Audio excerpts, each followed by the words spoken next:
The Whitmore estate sat on 14 acres of manicured Connecticut countryside, the kind of property that made ordinary people slow their cars on the road outside, just to stare.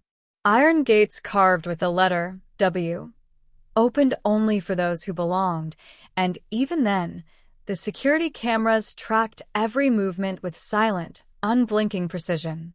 Inside those walls lived a world of marble floors, crystal chandeliers, and an emptiness so vast that even the echo of footsteps felt lonely. Ethan Whitmore was 39 years old, and he had everything the world told a man to want.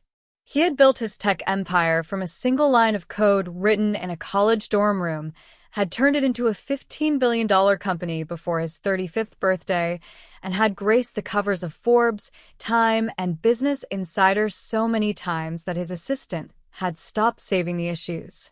He had the jawline of a movie star, the intelligence of a chess grandmaster, and the kind of quiet authority that made rooms go still when he entered them. But Ethan Whitmore was also a father, unexpectedly, overwhelmingly, completely. 9 months ago, his world had changed in a way no Forbes article would ever capture. The twins had arrived 6 weeks early, small and fierce and impossibly perfect, and their mother, a woman Ethan had loved quietly and completely, had not survived the delivery. The loss had carved something permanent out of Ethan's chest, a hollow that no amount of success could fill. He had held his son and daughter in the hospital that night, one in each arm, their tiny fingers curling around his thumbs, and he had made them a silent promise: "I will protect you with everything I have." He had named them after stars, Orion and Lyra. 9 months old now, and already they had learned to smile, to reach, to babble in that secret twin language that made the whole house feel briefly, beautifully alive. Finding the right caregiver for them had been nearly impossible. Ethan had interviewed 23 candidates, nannies with Ivy League childcare degrees, experienced au pairs from Europe, former pediatric nurses with impeccable references. None of them felt right. Not for his children. Not for Orion and Lyra. And then his head of security, Marcus Webb, a former Navy SEAL who trusted exactly 4 people on Earth, had placed a single file on Ethan's desk and said, "Read this one. She's different." Her name was Camille Torres, 29 years old, born in San Antonio, Texas, to a single mother who cleaned hotel rooms for a living. She had grown up in a neighborhood where survival required something more than good intentions. At age 8, a neighbor, a Korean-American martial arts instructor named Mr. Jean, had seen her getting bullied outside the complex and had offered her free lessons. Camille had walked into that dojo like she was walking into her future. By 16, she had her first black belt in Taekwondo. By 22, she held black belts in 3 disciplines: Taekwondo, Brazilian Jiu-Jitsu, and Krav Maga. She had worked as a child protection specialist for 5 years, had been certified in infant CPR, pediatric first aid, and crisis response. She had once physically intercepted a kidnapping attempt on a diplomat's child in Washington, D.C., neutralized the threat without a single injury to the child, and then calmly called the police and returned to making the baby's bottle. Marcus Webb did not impress easily. He had written 2 words in the margin of her file: "Hire her."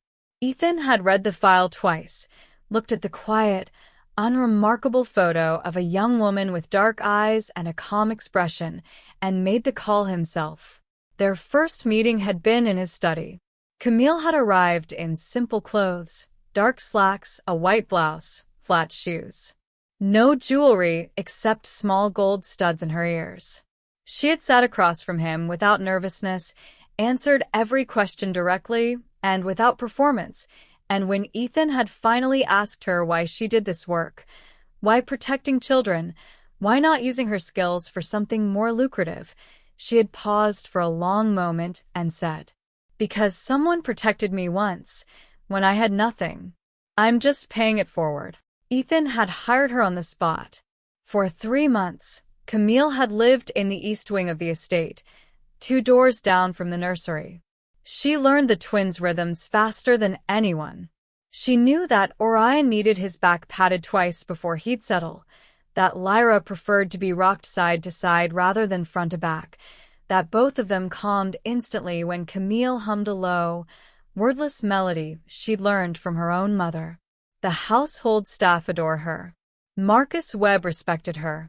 And Ethan, exhausted and grieving and trying his hardest to be everything to his children, found himself quietly grateful for her presence in a way he couldn't fully articulate. She was, in his words to Marcus, the first person in this house who makes me feel like the twins are actually safe. What Ethan had not anticipated, what he perhaps should have been more careful about, was Veronica. Veronica Caldwell was 32 years old and had entered Ethan's life 8 months ago, precisely 1 month after the twins' birth. She was beautiful in the way that certain things are beautiful, sharply, deliberately, requiring maintenance. She moved through rooms like she was aware of being watched, wore her blonde hair in precise waves, and dressed in a way that ensured she was always the most visually striking person present. She worked in finance, had her own small fortune, and had pursued Ethan with a focused energy that he, in his grief and exhaustion, had not had the strength to resist. Their relationship had moved quickly, too quickly, though Ethan had not let himself examine that thought too closely. Veronica was present, attentive, and uncomplicated in the ways that grief made simplicity appealing. She had said the right things about the twins, had cooed over them with the appropriate warmth, and when Ethan had proposed 4 months in, a quiet proposal, no fanfare, born more from a need to not be alone than from the lightning bolt certainty he'd always imagined love would bring, Veronica had said yes with a kind of smile that reached her eyes, but somehow not her voice. She had moved into the estate 3 weeks ago, and that was when the temperature in the house began to change. Not dramatically. Not at first. It was small things. The way Veronica's eyes tracked Camille whenever the young woman carried one of the twins through a room. The way her jaw tightened when Orion reached for Camille's face rather than hers. The way she had begun referring to the household staff by their job titles rather than their names, a habit Ethan had noticed because he was always in meetings, always on calls, always managing the vast machinery of a billion-dollar empire while trusting the people in his home to manage everything else. Camille noticed. She noticed everything. She noticed the shift in Veronica's voice when she spoke to the kitchen staff. She noticed the way Veronica rearranged the twins' nursery items without consulting anyone, moving safety monitors, replacing the soft lighting Lyra needed for sleep. She noticed, most of all, the way Veronica looked at the twins sometimes, not with the warm hunger of a woman who longed to love them, but with the calculating patience of someone working out a problem. Camille said nothing. It was not her place. She was the maid, in Veronica's eyes. The help. She was there to serve, to stay quiet, to be invisible. She could be invisible. She had learned that too in Mr. Jin's dojo between the kicks and the holds and the discipline. Be still, he had told her. Be patient. The storm shows its true nature before it breaks. The storm's name was Veronica Caldwell, and it was about to break. Veronica Caldwell had not grown up poor, but she had grown up overlooked, and in her private accounting, that was worse. She had been the middle daughter in a family of 5, sandwiched between an older sister who was athletic and beloved and a younger sister who was small enough to still receive the tenderness reserved for babies. Veronica had learned early that the middle space was a dangerous place, too old for sweetness, not accomplished enough for pride, and she had clawed her way out of that invisible center through sheer force of presentation. She had made herself impossible to overlook. She had learned to dress, to walk, to speak in ways that demanded attention, and she had discovered that beauty, correctly managed, was the most reliable currency in every room she entered. She had built a life on that currency, and it had served her well, until she moved into the Whitmore estate and found that in this particular room, the currency that mattered most was not beauty or charm or the careful architecture of a perfect appearance. It was trust. And Ethan Whitmore's trust, the quiet, absolute, unspoken variety, lived entirely with the young woman in the simple clothes who smelled faintly of baby powder and moved through the house like she owned the air inside it. Veronica had told herself, initially, that her discomfort around Camille Torres was reasonable. The girl was living in their home. She was the primary caregiver to Ethan's children. She had access to Ethan's space, Ethan's schedule, Ethan's most vulnerable and precious responsibilities. Of course, Veronica wanted to understand who she was.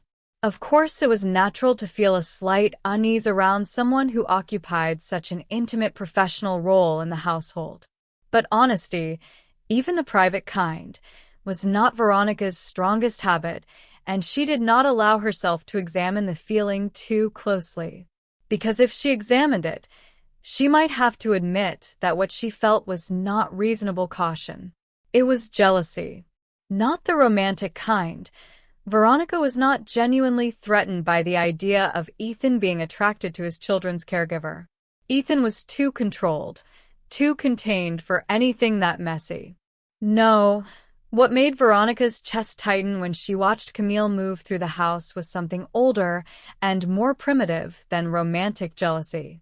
It was the jealousy of a woman who wanted to be irreplaceable, watching another woman who already was.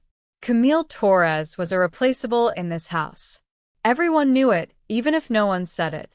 The twins knew it in the way only infants know things. In their bodies, in their settling and their crying, in the specific pitch of calm that Camille's presence produced.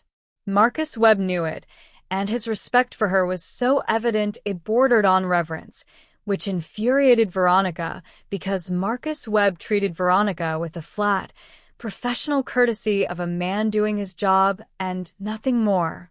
The kitchen staff knew it, and they smiled at Camille with a genuine warmth they had never directed at Veronica, though Veronica had tried, in the beginning, to be charming. And Ethan knew it.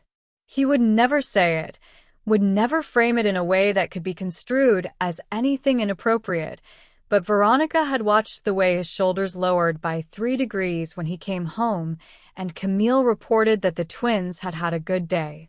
She had watched the way he sometimes stood in the doorway of the nursery when Camille was settling the babies for the night, not interrupting, not announcing himself, just watching with an expression on his face that Veronica could only describe as peace, and she had never, in the 8 months she had known him, been able to put that expression on his face herself. She began testing the edges of her authority in the house the way a person tests ice on a winter lake, carefully at first, then with increasing confidence when the surface held. She rearranged the nursery.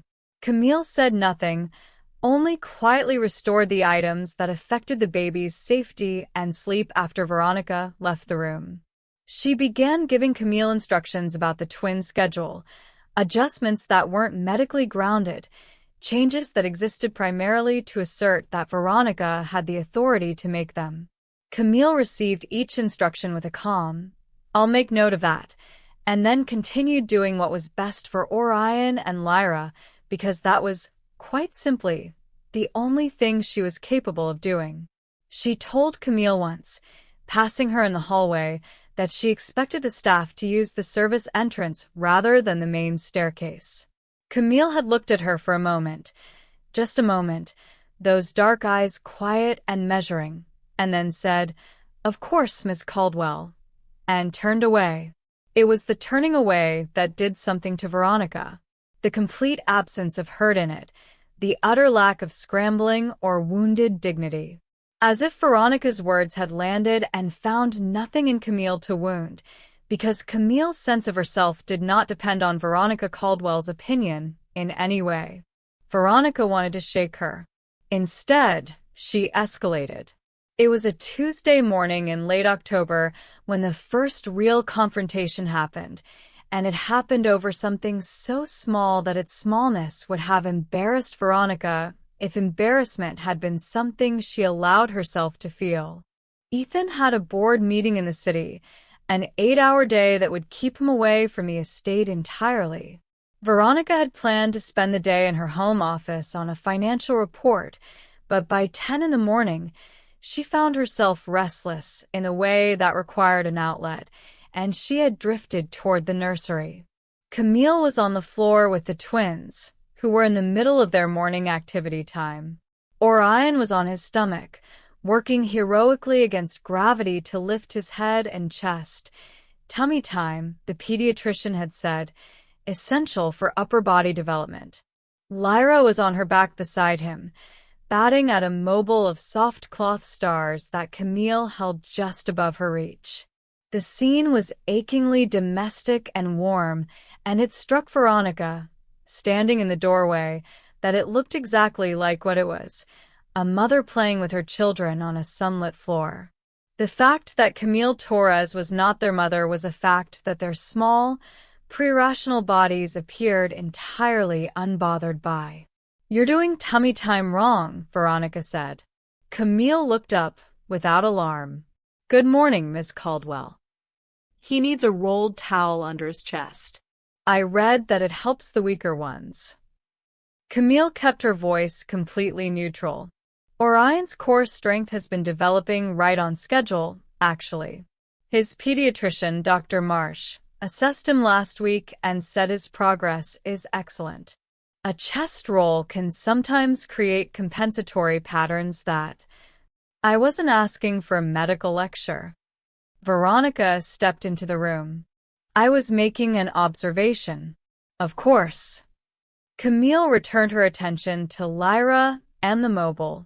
Veronica moved to the corner of the room, picked up a small stuffed rabbit that sat on the shelf, one of the twins' comfort objects, a soft gray thing that Lyra particularly loved, and turned it over in her hands in the distracted way of someone who needed something to do with her body. "When Ethan and I are married," Veronica said, to the rabbit rather than to Camille, "we'll be making some changes to the staffing arrangements." Camille's hands kept moving with the mobile. "I understand." "I'm not sure you do." Veronica set the rabbit down on the wrong shelf. Not the low shelf where Lyra could reach it during floor time, but the high decorative shelf where it served no purpose to either baby. "I think a more formal arrangement would suit everyone better. Defined hours. A private residence offsite. More professional boundaries." The message was as clear as if she had simply said, "You won't be living here after the wedding." Camille was quiet for a moment. Then she rose from the floor smoothly, crossed to the high shelf without a word, retrieved Lyra's rabbit, and returned it to its proper place. "Is there anything else you need this morning, Miss Caldwell?" she asked. It was that, the seamless reprioritization of Lyra's rabbit over Veronica's conversational power play, that made something crack behind Veronica's composed expression. "Do you even hear me when I speak to you?" she asked, and her voice had gone cold. "I always hear you," Camille said, and met her eyes. The steadiness in those dark eyes was the most enraging thing Veronica had ever experienced. Because it wasn't defiance she could escalate against. It was simply presence. Camille Torres was simply, fully, immovably present, in a way that made Veronica feel somehow absent from the room she was standing in. She left without another word, her heels sharp on the marble hallway. But she did not forget the feeling. And feelings like that in women like Veronica had a way of gathering into weather. Nobody in the Whitmore estate knew the full story of Camille Torres because Camille had not told it. She was not a woman who explained herself to rooms that hadn't asked the right questions. But the story was there, written in the calluses on her hands and the particular quality of her stillness. the stillness of someone who had learned very young that noise attracted the wrong kind of attention, and that the safest power was the kind nobody saw coming. She had grown up in the West Side neighborhood of San Antonio, in a second-floor apartment that smelled of her mother's cooking and her neighbor's cigarettes.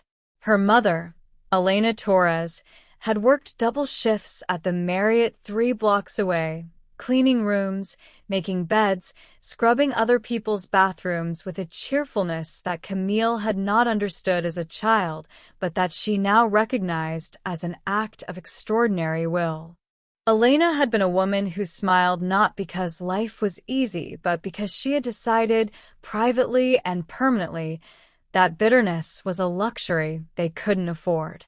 Camille had been 8 when 3 older boys from the complex had pushed her down in the parking lot and scattered her school papers across the asphalt, laughing while she scrambled to collect them. Mr. Jean, 62 years old, a retired Korean Army officer who had been walking to his car with a bag of groceries, had stopped, set down his bag, helped her collect the last page, and handed it to her with both hands, the way he would have handed something to an elder. "Do you want to learn," he had said simply, "how to make sure that never happens again?" She had been in his dojo the next morning before school. Mr. Jean had taught her Taekwondo first because he said it would teach her body what her mind already knew, that she was capable of more than the world told her she was. He was not a man who believed in limits, and he had a gift for identifying the students who had been told, in 100 small ways, that limits were all they could expect. Camille was one of those students.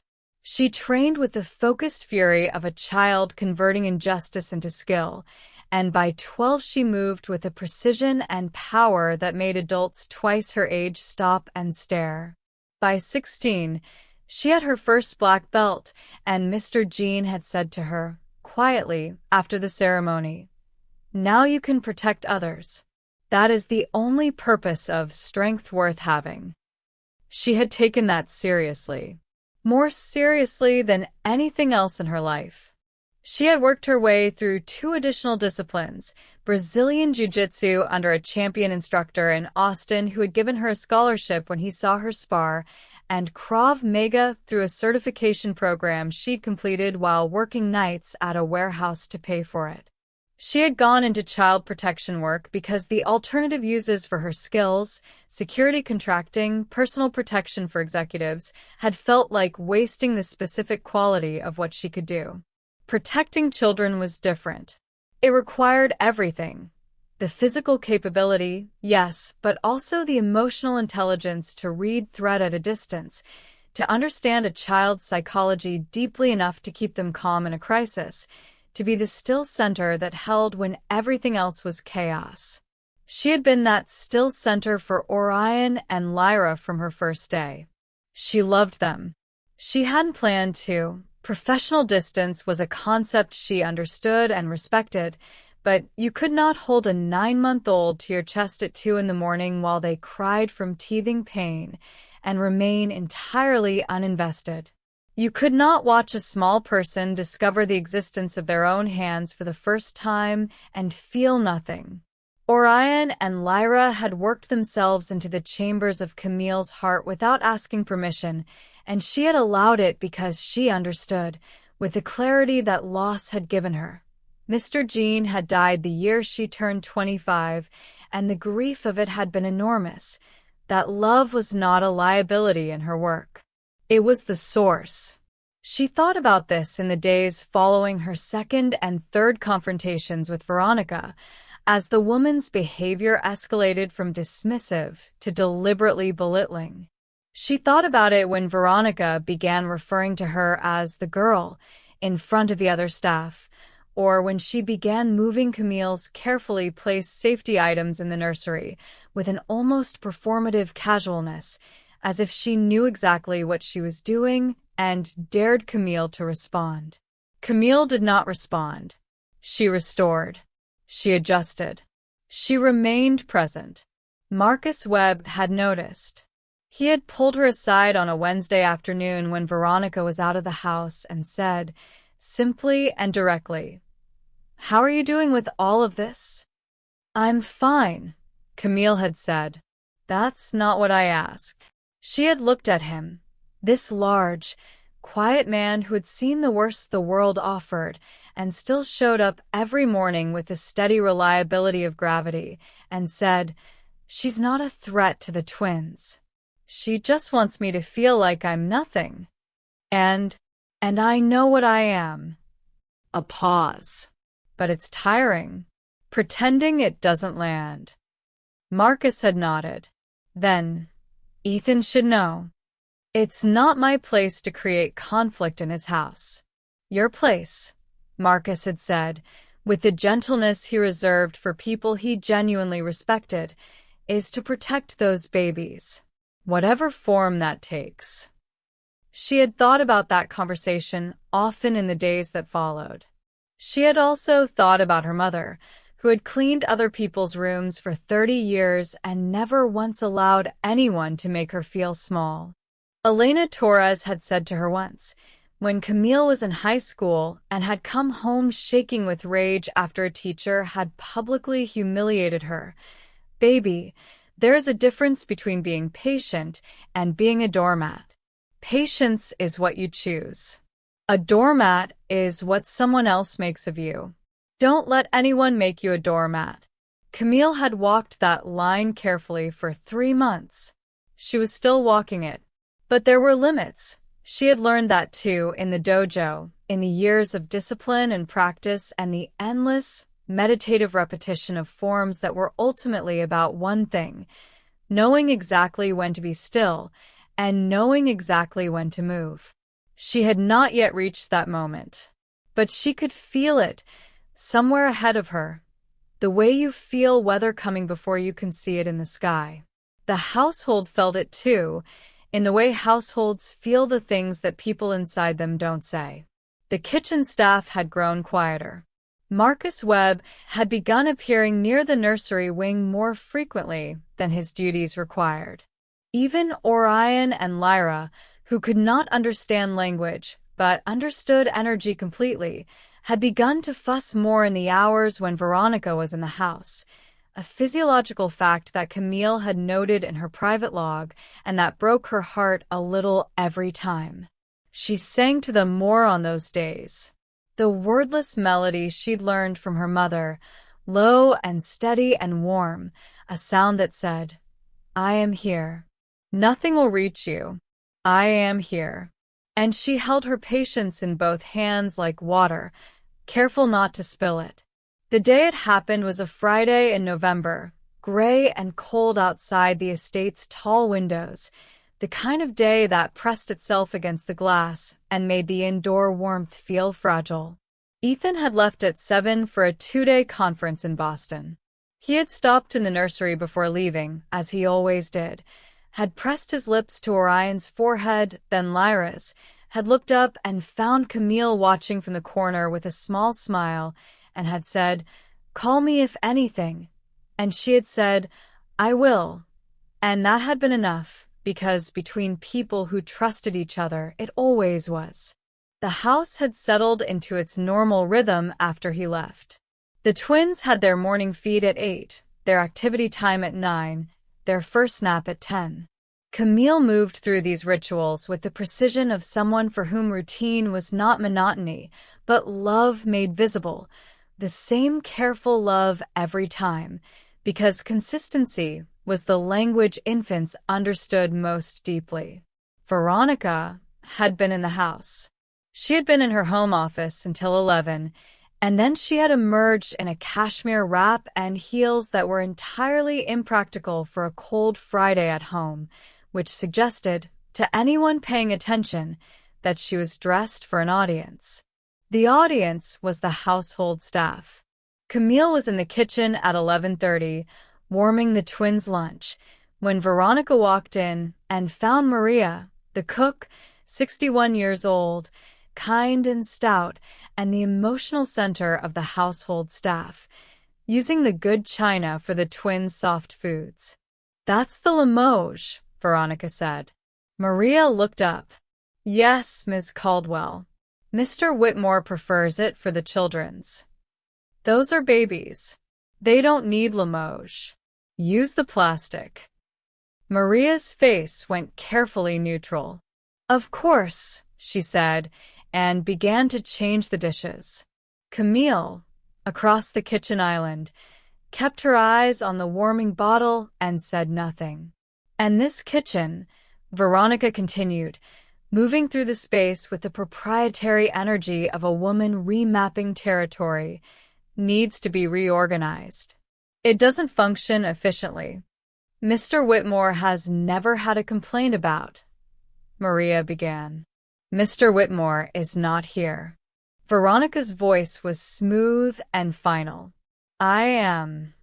The room went quiet in the particular way of rooms where people have decided, collectively and silently, that nothing good will come from speaking. Camille transferred the warmed bottle to the insulated holder, picked up the twins' food tray, Limoges, now replaced with plastic, and turned toward the nursery. I didn't say you could go, Veronica said. Camille stopped. Turned. The twins' lunch schedule can wait 5 minutes. Veronica folded her arms. I've been meaning to talk to you about the nursery. Camille waited. The monitors. I moved them last week to better positions, and I've noticed you keep moving them back. The positions I use are based on the coverage recommendations from our home security consultant, Camille said. The new placement left a blind spot in the left corner, near the window. The window is locked. Locks can be opened, Camille said. Not aggressively. Simply factually. Veronica's eyes narrowed. Are you contradicting me? I'm explaining the reasoning, Ms. Caldwell. The reasoning, Veronica repeated, and there was something under her voice now, something that had moved past performance into genuine fury, is that you are an employee of this household, and when I make a decision about how things are arranged, you don't get to undo it. Do you understand that? My primary responsibility, Camille said, and her voice remained level, measured, clear, is the safety of Orion and Lyra. If an arrangement compromises their safety, I am obligated. Oh, for God's sake.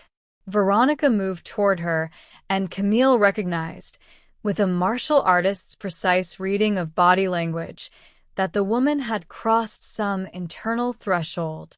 The set of her shoulders, the forward tilt of her weight, the way her right hand had come uncrossed from her body.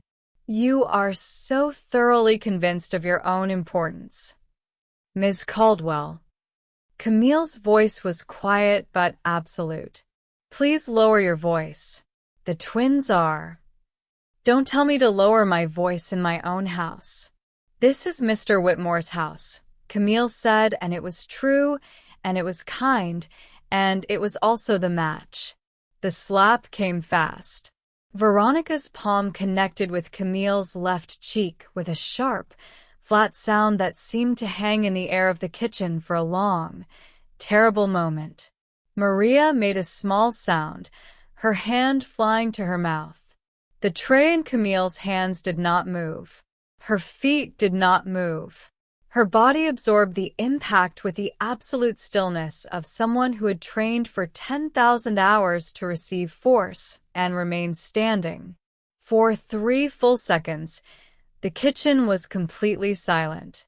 And then something shifted in Camille Torres's face.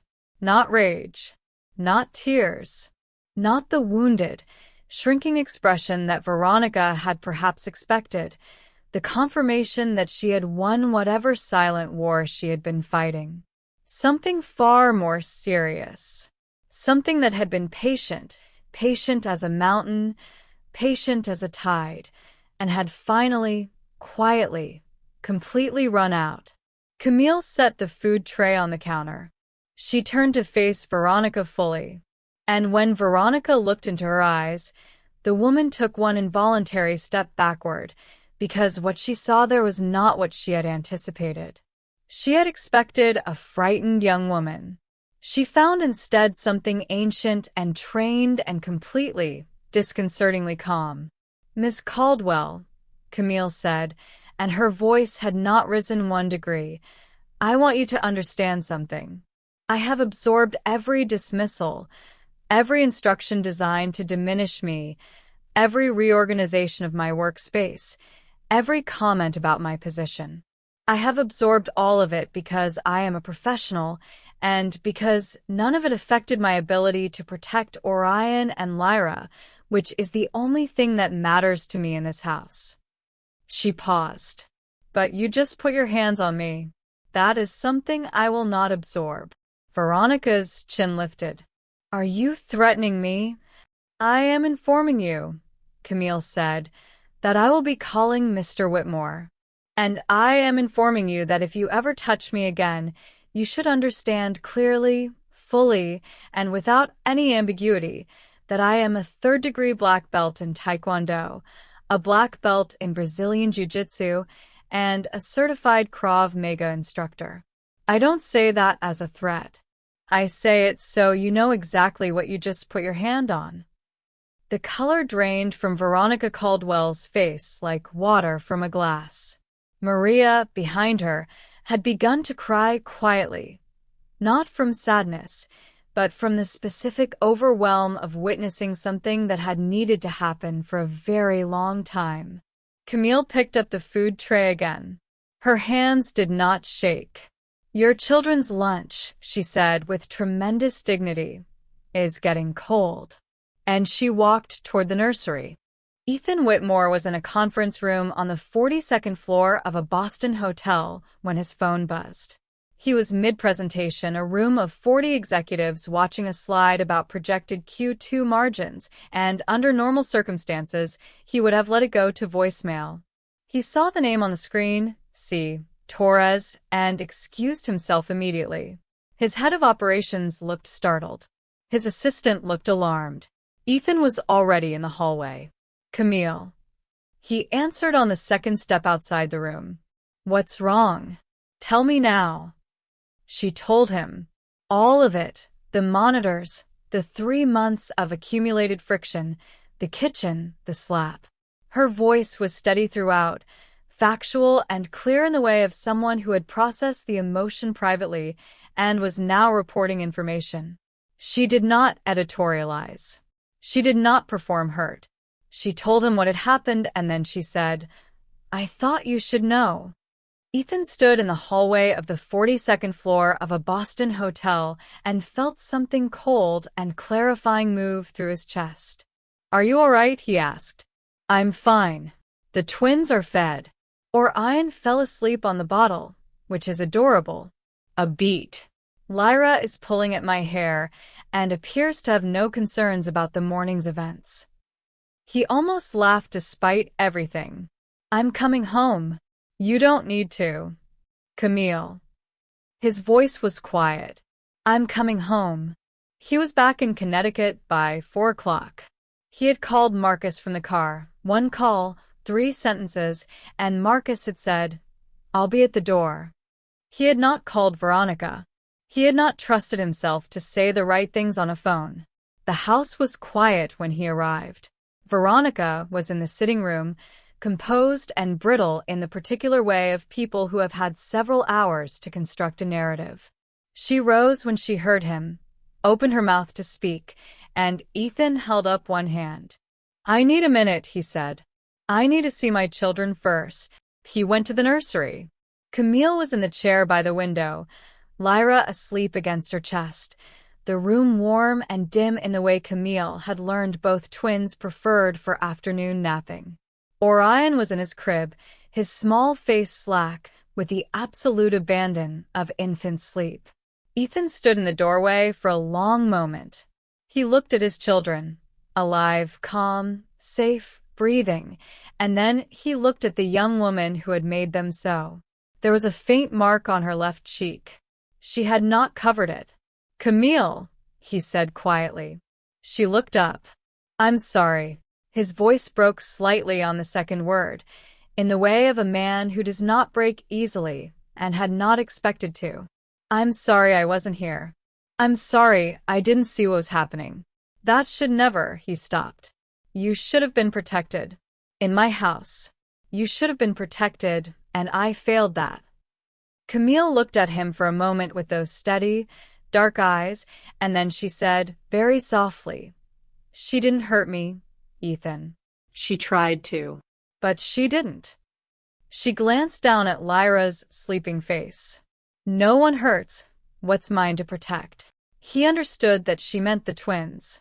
He also understood, somewhere in the part of him that had been quietly paying attention for 3 months, that she meant herself too, that Camille Torres's sense of herself was not available to be damaged by Veronica Caldwell or anyone else, that it had been built in a dojo at age 8 and reinforced by every year since, and it was not the fragile, performative dignity of a woman who needed others to confirm her worth. It was the real thing. He nodded.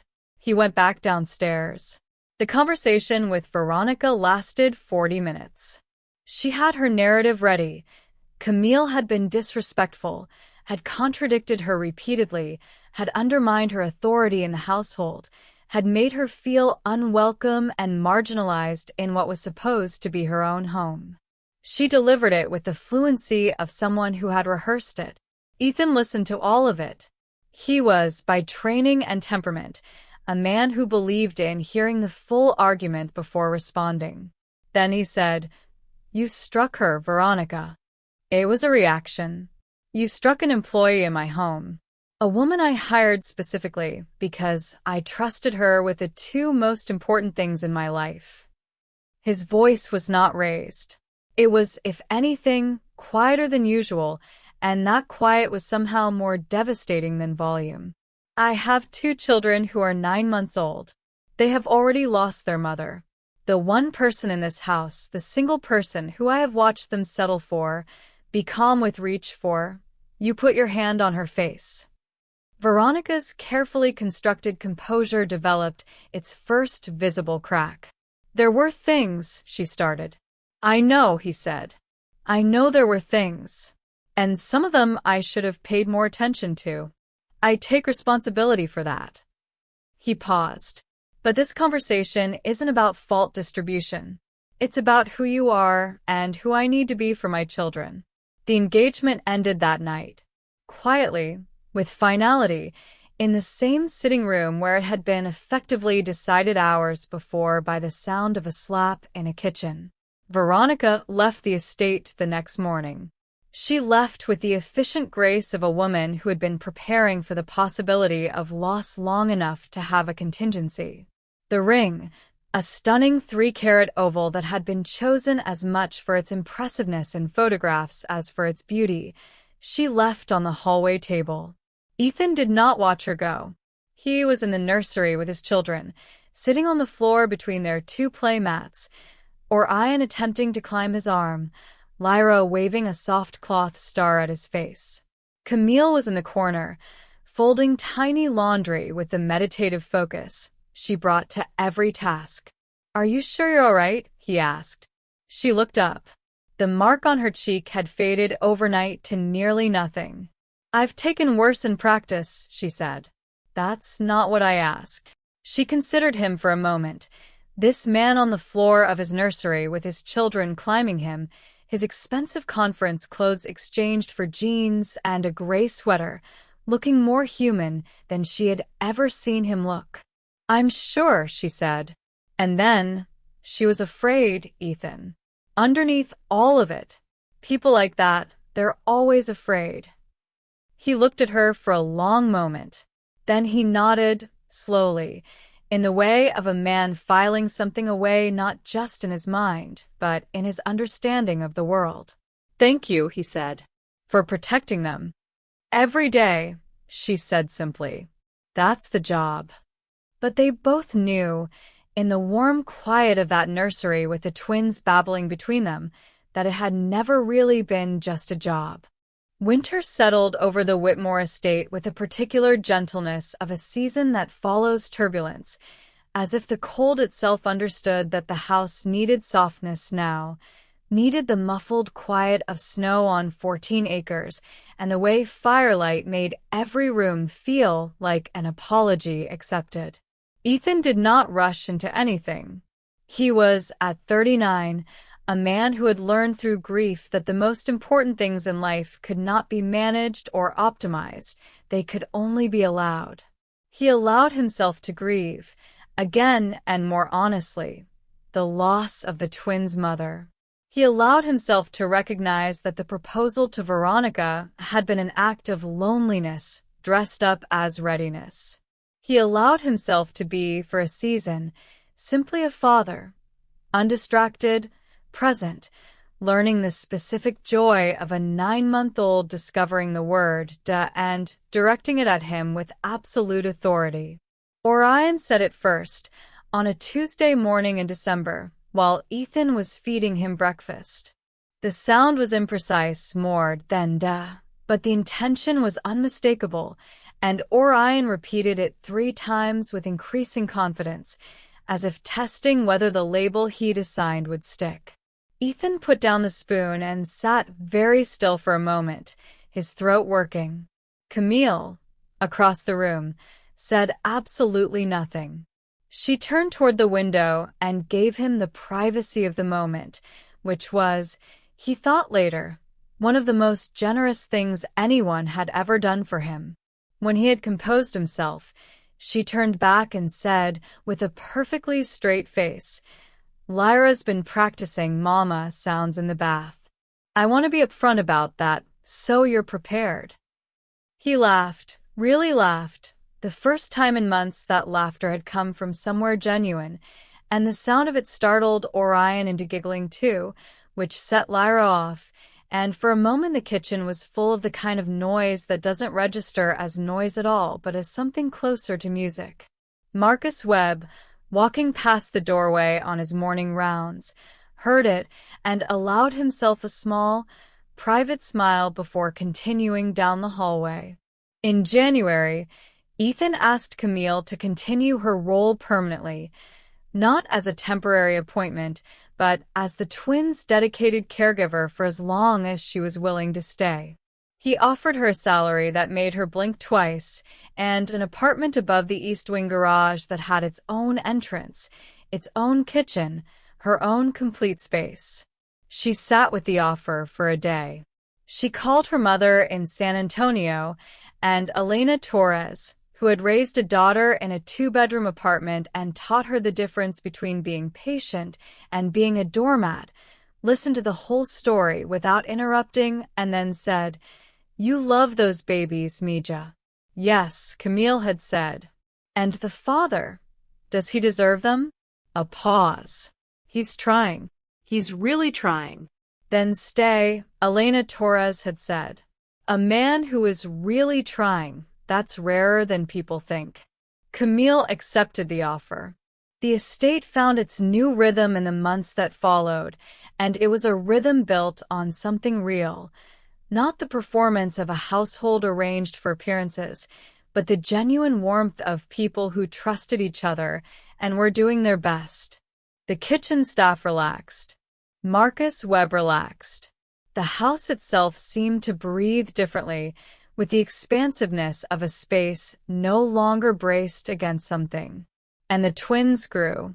At 11 months, Orion pulled himself upright against the couch cushions and stood, wobbling and triumphant, for 4 full seconds before sitting down hard. The whole household heard Camille's voice from the living room. "Ethan, get in here."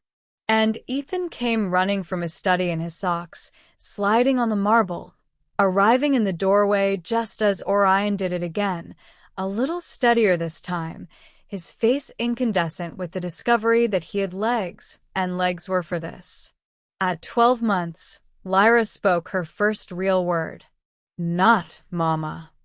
Not dada." She looked up from her spot on the floor one morning, looked directly at Camille, and said, with perfect clarity, "Mimi." The room went very still.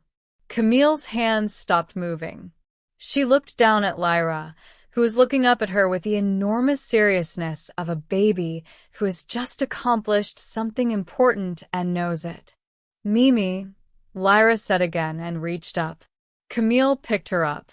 She held her close, this small, warm person with her father's dark eyes and her mother's small nose, and she pressed her lips against the top of Lyra's head and breathed for a moment in the particular way of someone trying not to cry. Ethan, standing in the doorway.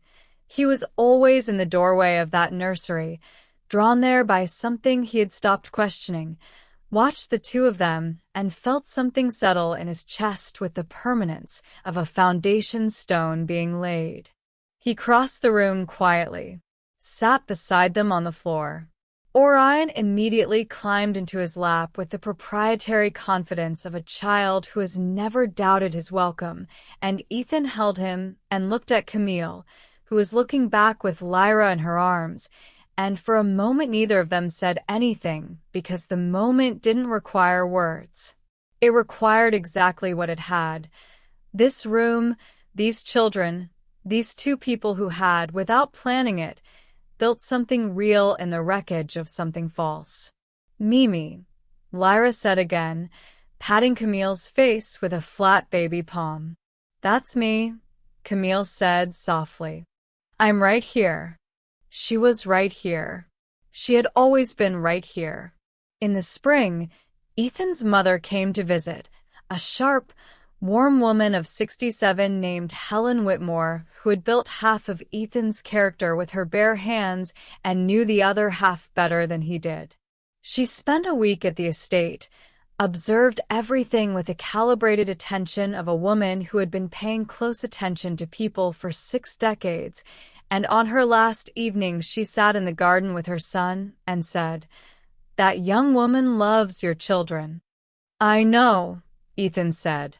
"She's good," Helen said. "Really good. The real kind." "I know that too." Helen looked at her son for a long moment, the way only mothers look at their children. All of his ages at once, the boy and the young man, and the grieving father, and the person still becoming. "And," she said. Ethan was quiet for a while.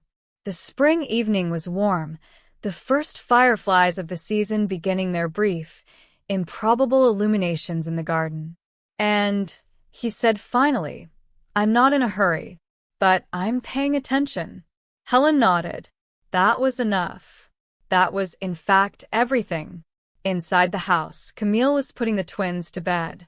She was singing the wordless melody, her mother's song, low and steady and warm, and Orion was already asleep, his small chest rising and falling with the perfect rhythm of something completely safe. Lyra was fighting sleep with the determination of a person who suspects she might miss something important if she lets go, her eyes fluttering, her small fists clenched, her whole body resisting the tide. "It's all right," Camille whispered. "I'll be here when you wake up. I promise." Lyra's fists slowly unclenched. Her eyes let go. She slept. And Camille sat in the chair by the window, in the warm and quiet dark of the room where the two smallest Whitmores breathed their perfect breaths, and she felt, not triumph, not vindication, but something far more sustaining. She felt home. She had grown up in a 2-bedroom apartment in San Antonio with a mother who cleaned other people's rooms and a neighbor who had taught her that strength was only worth having if you used it to protect someone. She had carried that lesson through 1,000 training hours, through every belt and certification and year of careful, dedicated work. She had carried it here, to this estate, to these children, and the slap that had been meant to reduce her, to remind her of her place, to press her into smallness, had done the opposite. It had been the moment that revealed, to everyone who needed to see it, exactly what she was. Not just a maid, not just an employee, not just the girl, or the help. Camille Torres was the woman who stayed when things were hard, who held steady when storms came, who sang the babies back to sleep and moved the safety monitors to the right corner and returned Lyra's rabbit to its proper shelf, because the proper shelf was the one where small hands could reach it. She was the one who showed up. And in a world full of people who left, there was nothing more extraordinary than that. Outside the window, the Connecticut spring was exhaling itself into the dark, soft and real and unhurried. The estate's 14 acres held their quiet. The iron gates with their carved W stood at the end of the drive, opening for those who belonged.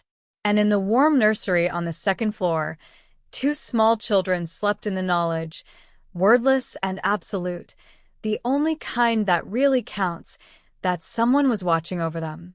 Someone who would not be moved. The end.